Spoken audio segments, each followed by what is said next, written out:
Next step is to mark down the different parts of the earth on your pie slice. It might be a good idea to, at the wide end, write down crust, and at the narrow end to write down center, just so you don't get lost. You're going to take a ruler or a meter stick, put the 0 exactly on the crust line. You're going to leave your ruler either here or here, and you're going to be marking down where the depth of each of these layers are. So our very first layer, we got this from our earth layer sheet where you filled everything out.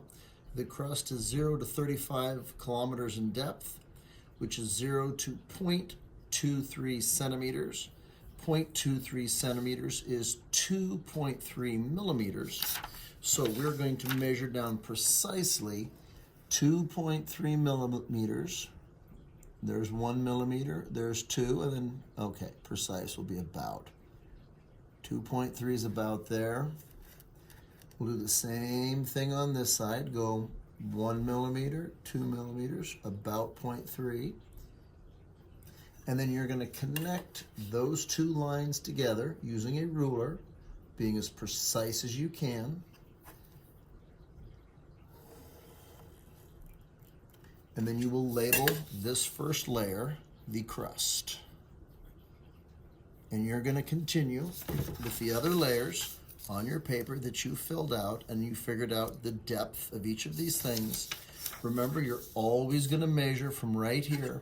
The 0 is always going to go on the end of your paper, not the line before.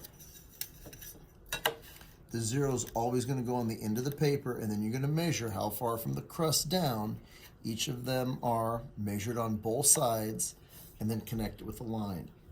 If you want to give that line a slight arc, like that's a very exaggerated arc, but feel free to give your lines slight arcs if you want to make it look a little more realistic.